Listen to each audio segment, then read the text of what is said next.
Hello students, welcome to my educational platform Anubhav coaching classes. तो कैसे हैं आप लोग? फिलहाल अच्छे होंगे, मस्ती में होंगे, अपनी पढ़ाई को बिंदास तरीके से कर रहे होंगे स्टूडेंट्स।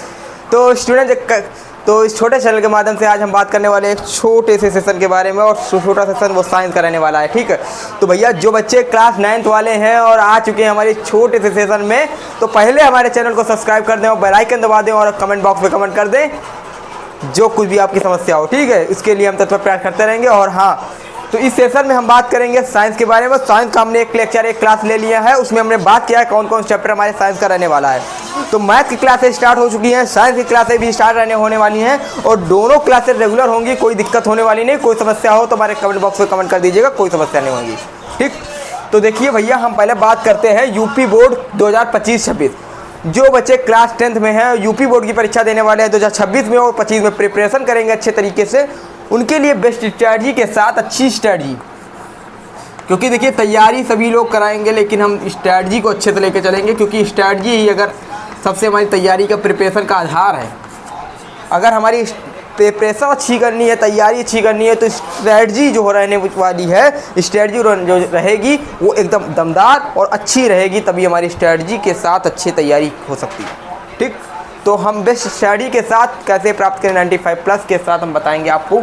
तो देखिए, बेस्ट स्ट्रैटेजी कौन से टॉपिक, कौन सा सब्जेक्ट है? साइंस है। कौन सा सब्जेक्ट है? साइंस के बारे में बात करेंगे। और साइंस का हमने पहले भी लेक्चर ले चुके हैं, उसमें बताया हमने साइंस के बारे में कि साइंस के 3 पार्ट है। 3 पार्ट में पहला पार्ट होता है केमिस्ट्री, दूसरा पार्ट होता है बायोलॉजी, तीसरा पार्ट होता है फिजिक्स। अगर किसी कोई समस्या है तो बता दीजिए भैया, समस्या का समाधान होगा और उसका प्रयास कराने के लिए तत्पर प्रयास करते रहेंगे, कुछ समाधान के लिए तत्पर प्रयास करते रहेंगे। तो देखिए, साइंस के हम केमिस्ट्री का टॉपिक लेकर आए। केमिस्ट्री, बायोलॉजी और फिजिक्स के अलग अलग सेशन लेंगे, और अलग अलग सेशन में हम अलग अलग चैप्टर के बारे में डिस्कस करेंगे, किस प्रकार कौन सा इंपॉर्टेंट रहने वाला है। तो पहला हम चैप्टर लेकर आए हैं रासायनिक अपक्रिया और उसके प्रकार से, यानी केमिस्ट्री का पहला चैप्टर। ये साइंस का टॉपिक है केमिस्ट्री का पहला चैप्टर नंबर 1, रासायनिक अपक्रिया। रासायनिक अपक्रिया, ठीक है, एवं प्रकार मतलब उनके प्रकार कौन कौन से, मोस्ट इंपॉर्टेंट टॉपिक है, इसको देख के जाइएगा। ठीक है, छोड़ के मत जाइएगा बोर्ड एग्जाम में। तो देखिए, चैप्टर को पढ़ने से पहले हम चैप्टर का ओवरव्यू, इंट्रो, जब तक नहीं समझ में आएगा तब तक नहीं समझ में आएगा चैप्टर।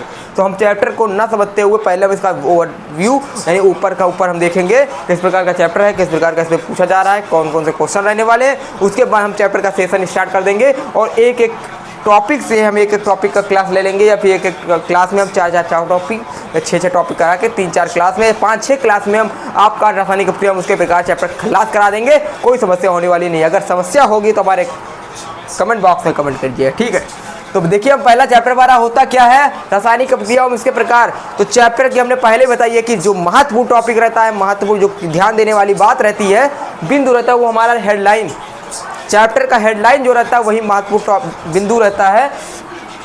तो हम हेडलाइन को अगर नोट करें तो हमारा दे रखा रासायनिक अपक्रिया।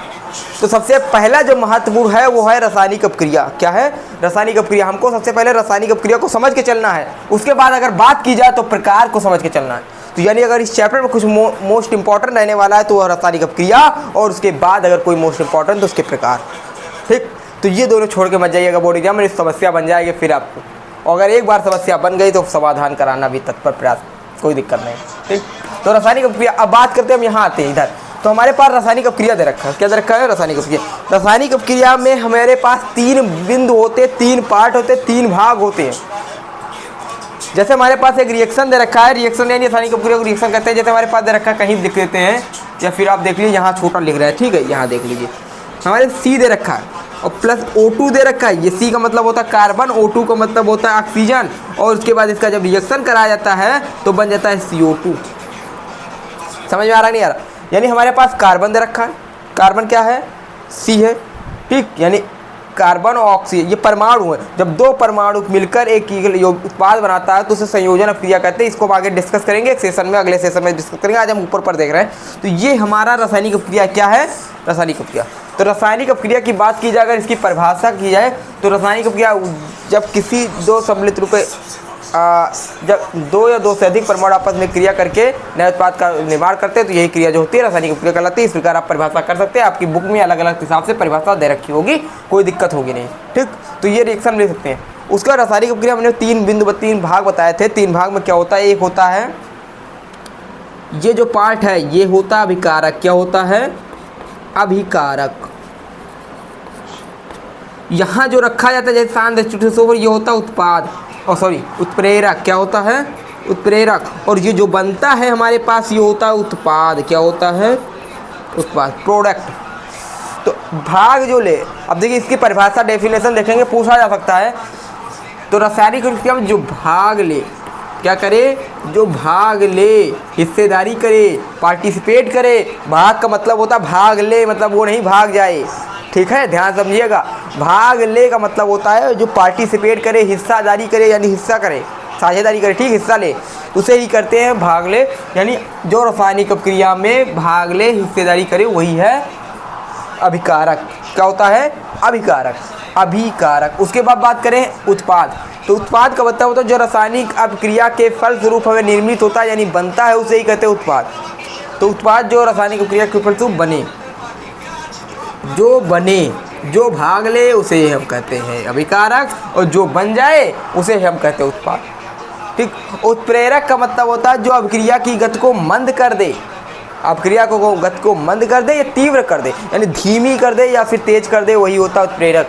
जैसे आप देखिए गैस बनता नहीं है, ठीक, जब आप लोग चाय वाय बनाते हैं, कुछ बनाते हैं, उसमें वो होता नहीं धीम तेज करने वाला, ठीक है, तो उसको धीम कर सकते हैं, तेज कर सकते हैं। ठीक है, तो इससे क्या होता है जो अभिक्रिया की धम को, यानी प्रेरक, यानी आप समझ सकते हो उत्प्रेरक। जैसे हमारे पास है कोई केमिकल आया, कोई एक केमिकल है, उस केमिकल को हम डालते हैं, कोई रिएक्शन तेज हो जाता है, फास्ट है, और कोई केमिकल ऐसा आता है जो रिएक्शन को हम बंद कर देता है या धीमा कर सकता है। तो ऐसा उत्प्रेरक होता है जो हम लेने से अभिक्रिया को मंद कर सकता है, मंद या तीव्र।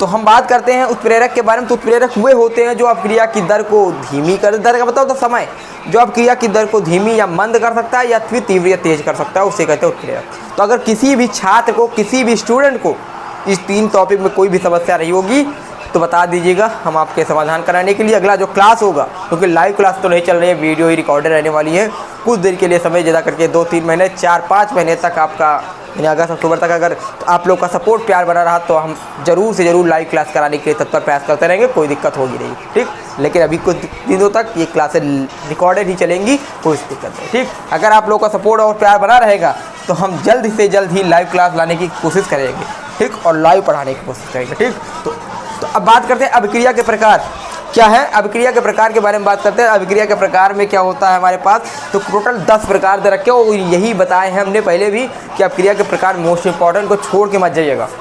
ठीक, और हम एक एक प्रकार के बारे में एक लेक्चर लेंगे, और जितने भी अभिक्रिया के प्रकार हैं सारा उसी लेक्चर में क्लास कर देंगे। आज का जो क्लास है ये इंट्रो है, परिचय है सिर्फ आपको रासायनिक अभिक्रिया इसके प्रकार से। पहले चैप्टर का खाली परिचय बता दे रहा है, ठीक, किस प्रकार का चैप्टर है ये, क्या क्या पढ़ना है।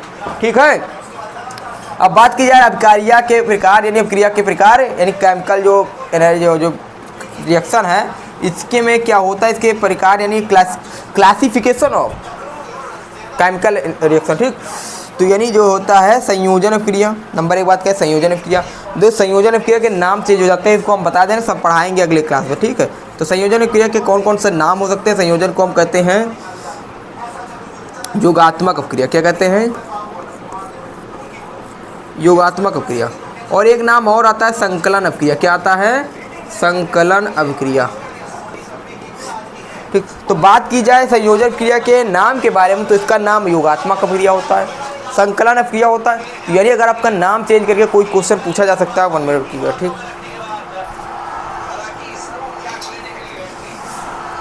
ठीक, क्षमा चाहूँगा, कोई दिक्कत नहीं। ठीक है, बस आप लोग जुड़े रहिएगा हमारे साथ। तो हाँ, देखिए कहाँ थे, तो संयोजन अभिक्रिया का जो भैया नाम होता है, नाम क्या होता है इसका, योगात्मक अभिक्रिया देख के नाम पूछा जा सकता है। उसके बाद अगर पूछा जाए संकलन अभिक्रिया भी देखे, लेकिन रिएक्शन वही है। अब परिभाषा की बात कीजिए, डेफिनेशन ऑफ संकलन अभिक्रिया यानी योगात्मक अभिक्रिया का अगर बात की जाए तो बोल सकते हैं कि जब कोई 2 या 2 से अधिक अभिकारक परस्पर संयोग करके एकल उत्पाद का निर्माण करते हो तो उसे संयोजन अभिक्रिया कहते हैं। नोट कीजिएगा। ठीक है, उसका वियोजन अभिक्रिया देख लीजिए, इनको नोट कर लीजिए। इतने रिएक्शन हमको तैयार करना है, इसका हम एक क्लास लेंगे और 10 रिएक्शन उसी में खल्लास कर देंगे। एक क्लास सारे रिएक्शन खल्लास। ठीक, तो वही होगा, बस रुकिए रहिएगा। देखिए, तो वियोजन अभिक्रिया क्या है। वियोजन अभिक्रिया के बारे में बात करते हैं। ठीक, वियोजन अपक्रिया क्या है, किस प्रकार का ये रिएक्शन रहने वाला है, इसके बारे में अगले क्लास में बात करेंगे। पहले आप देख लीजिए कौन कौन से रिएक्शन हमारे लिए मोस्ट इंपॉर्टेंट रहने वाले। उसके बाद विस्थापन अपक्रिया क्या है, विस्थापन अपक्रिया हमारे लिए रहने वाला है, इसके बारे में भी डिस्कस करेंगे। यह रिएक्शन हमारे लिए मोस्ट इंपॉर्टेंट। द्विविस्थापन अपक्रिया, तो संयोजन अपक्रिया, वियोजन अपक्रिया, विस्थापन अपक्रिया, द्विविस्थापन अपक्रिया, इनको हम डीप में जाके पढ़ेंगे। पहले हम एक क्लास में जाके पढ़ेंगे। रेडॉक्स अपक्रिया है, उपचयन अपक्रिया है, अपचयन अपक्रिया है, ठीक है। तो रेडॉक्स अपक्रिया में क्या होता है, जिसमें उपचयन अपचयन दोनों होता है उसे रेडॉक्स अपक्रिया कहते हैं, ठीक है। रेडॉक्स अपक्रिया यानी रिडक्शन हो ऑक्सीडेशन हो, ठीक है, दोनों हो, रिडक्शन और ऑक्सीडेशन, उसे ही हम कहते हैं रेडॉक्स, ठीक। उपचयन अपचयन तो वही चीज़ है, ठीक। उपचयन पढ़ा लेंगे, उपचयन अपचयन समझ में आ जाएगा, रेडॉक्स ऑटोमेटिक समझ में आ जाएगा। ऊष्माक्षेपी यानी ऊष्माक्षेपी यानी ऐसी रिएक्शन, ऐसे अपक्रिया जिसको कराने के लिए, संपन्न करने के लिए ऊष्मा देनी पड़े, उसे ही ऊष्माक्षेपी अपक्रिया कहते हैं। वो गलत हो गया। ऐसी अपक्रिया, ऐसी रिएक्शन जिसको कराने के पश्चात ऊष्मा निकले, ऊष्माक्षेपी अपक्रिया और ऊष्मा सोखी। ये कभी कभी हम ये खा पढ़ लेते हैं, खा से खटकोर ना, तो यहाँ देखिए इसको नोट करिए, ऊष्मा और ये सो और इसको खा पढ़ते हैं, तो सोखी। और आम भाषा में कहते हैं ना पानी सोख गया, पानी सोख लिया ना, कहते हैं ना। तो सोखी का मतलब होता है सोखी यानी जिसको कराने के लिए ऊष्मा सोख ले, यानी ऊष्मा ग्रहण कर ले, उसे ही कहते हैं ऊष्मा सोखी अपक्रिया, ऊष्मा सोखी अपक्रिया, ठीक।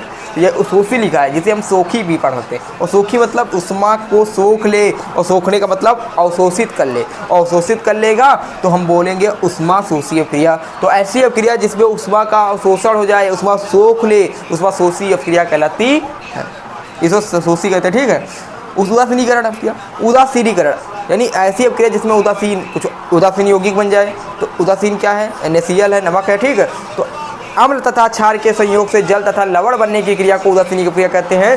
तो उदासीनीकरण अम्ल और क्षार से रिलेटेड है, तो यहाँ चैप्टर में भी पढ़ना है और अगले वाले चैप्टर में भी उदासीनीकरण पढ़ना है। तो इसको हम 3 चैप्टर पढ़ के चलते हैं, क्योंकि अपक्रिया का प्रकार है, यहाँ उदासीनीकरण पूछ सकता है। अगले वाला चैप्टर में वहाँ अम्ल क्षार है, तो ये रिएक्शन भी मोस्ट इंपॉर्टेंट रहने वाला वहाँ के लिए भी। और तीसरा चैप्टर है, ठीक, लवण वाला, और वहाँ आगे वाले चैप्टर धातु तो वहाँ भी इंपॉर्टेंट। तो ये चलते हैं VIMP रिएक्शन, क्योंकि इसके पूछने की संभावना ज़्यादा है। बात की जाए संक्षारण, जो संक्षारण टॉपिक ये भी इंपॉर्टेंट है, और इसे भी नोट कीजिए क्योंकि ये भी 2 चैप्टर का इंपॉर्टेंट टॉपिक है, पर यहाँ भी पढ़ना है और अगले वाले चैप्टर में पढ़ना है, ठीक। और उसके बात की जाए विकृत गंधिता, तो विकृत गंधिता भी आपके लिए मोस्ट इंपॉर्टेंट रहने वाला है। और इसमें क्या होता है, विकृत गंधिता में क्या होता है, जब कोई खाद्य सामग्री, तैलीय वसा युक्त खाद्य सामग्री पदार्थ को लंबे समय तक वायु में रख दिया जाता है या नमी के संपर्क में आ जाता है, तो क्या होता है, इसमें एक विशेष प्रकार की गंध आने लगती हो, और यही गंध जो होता है, यही प्रकार का जो गंध होती है, इसे ही हम कहते हैं विकृत गंधिता। और आने की जो क्रिया होती है, इसी क्रिया को हम कहते हैं विकृत गंधिता। इसको बचाने के लिए हम इसीलिए करते हैं नाइट्रोजन गैस का उपयोग। और इसीलिए आप लोगों ने देखा होगा कि जो चिप्स की पैकेटें आती हैं, चिप्स के पैकेटों में क्या भरा होता है, नाइट्रोजन गैस भरा होता है, क्योंकि जो उसमें चिप्स होता है वो भी तैलीय वसा युक्त खाद्य सामग्री होती है, जिससे उसे लंबे समय तक बचाया जा सके, क्योंकि उसकी पैकिंग 1 महीने 2 महीने पहले हो जाती है, और सप्लाई करते करते उसकी कितनी टाइमिंग क्या हो जाती है कुछ पता नहीं चलता, इसलिए जो ख़राब ना हो, इसीलिए चिप्स के पैकेट में हम क्या करते हैं, नाइट्रोजन गैस भरते हैं। और जो फूला रहता है ना, क्या बच्चों के दिमाग में पहले रहता था, क्या रहता था कि चिप्स इतना आया और उसमें अंदर हवा भर दिया गया, बेचने के लिए, दिखावे के लिए। वो दिखावे के लिए नहीं रहता, उसमें चिप्स ख़राब ना हो, इसलिए क्या होता है, उसमें हम भर देते हैं नाइट्रोजन गैस। और अचार, ये इसमें देखिएगा नमक डाल देते हैं ज़्यादा। नमक इसलिए डाला जाता है क्योंकि ये जो होता है रिएक्ट कर लेता है, और उसके बाद ये हमारे जो अचार को, यानी जो तैलीय वसा युक्त खाद्य सामग्री, इसको ख़राब नहीं करता, सड़ाता नहीं। क्योंकि अगर ये खराब, तो इसी में क्या होता है, विकृत गंधिता है। विकृत अजीब, और गंधिता मतलब गंध आने लगे, तो इसे ही कहते हैं विकृत गंधिता, ठीक है। तो जितने इंपॉर्टेंट टॉपिक रहने वाले हमारे क्लास 10th वाले बच्चों के लिए पहले चैप्टर है, तो हम बात करते हैं पहले चैप्टर कितने ही इंपॉर्टेंट टॉपिक हैं। और हाँ, एक इंपॉर्टेंट टॉपिक यहाँ लिखा है, देखिएगा। तो अभिक्रिया को संतुलित करना मोस्ट इंपॉर्टेंट, इसमें हम एक क्लास लेंगे। देखिए, अब इसको हम डिवाइड करते 4-5 क्लास में, 4-5 क्लास में बात करते हैं। पहला क्लास रहने वाला जिसमें हम रासायनिक अपक्रिया के बारे में बात करेंगे, उसमें कई इंपॉर्टेंट रिएक्शन कराएंगे। फिर दूसरा क्लास जो होगा उसमें अपक्रिया के प्रकार के बारे में डिस्कस करेंगे, 10 प्रकार कराएंगे। और तीसरे क्लास में एक और जो इंपॉर्टेंट टॉपिक रहने वाले हैं चैप्टर के, वो और महत्वपूर्ण क्वेश्चन और संचार विकृत गंधिता। और चौथा क्लास जब होगा इस चैप्टर का, तो उसमें हम बात करेंगे रासायनिक अपक्रिया को संतुलित करने के बारे में, जिसमें हम 2-3 क्लास ले लेंगे, 2-3 इंपॉर्टेंट रिएक्शन दे देंगे, आपको भी होमवर्क देंगे। और चौथे क्लास में हम बात करेंगे कैसे करें रासायनिक अपक्रिया को संतुलित, ठीक। तो ये इतना छोटा क्लास रहने वाला हमारे क्लास 10th वाले बच्चों के लिए, जो 2025-26 की प्रिपरेशन कर रहे हैं और जो बच्चे 9 से 10 में गए, ठीक है। तो भैया जो बच्चे नए आ रहे हैं हमारे छोटे सेशन को देख रहे हैं तो चैनल को सब्सक्राइब कीजिए, क्योंकि आपके लोगों के लिए तत्पर प्रयास करते रहेंगे पढ़ाने के लिए, ठीक है। तो जो बच्चे नए हैं 9 से 10 में आए और चैनल को अभी भी नहीं सब्सक्राइब किया है तो पहले चैनल को सब्सक्राइब करके कमेंट बॉक्स में कमेंट कर दीजिए, फिर हम आपके लिए आगे अगला सेशन लाने का प्रयास करेंगे। और उसके बाद देखिए हमारी क्लास चालू हो गई है मैथ और साइंस की। मैथ साइंस की क्लासेस स्टार्ट हो गई हैं, हिंदी की भी प्राय कोशिश करेंगे हिंदी की क्लास लाने के लिए। और उसके बाद देखिए अभी इंग्लिश और सोशल साइंस का हमने अभी कुछ नहीं बताया, ठीक। तो हम अगला क्लास जो होगा इंग्लिश और सोशल साइंस के लिए रहने वाला है। इंग्लिश में किस प्रकार क्वेश्चन रहेंगे, किस प्रकार का सिलेबस रहने वाला, सोशल साइंस में किस प्रकार का सिलेबस रहने वाला, उसके लिए भी हम कोशिश करते रहेंगे। बस आप लोग का एक ही जरूरी सूचना है कि आप लोग हमारे साथ जुड़े रहें और हमारा साथ सपोर्ट बनाए रखें, क्योंकि बिना सपोर्ट की कोई चीज़ नहीं टिक सकता।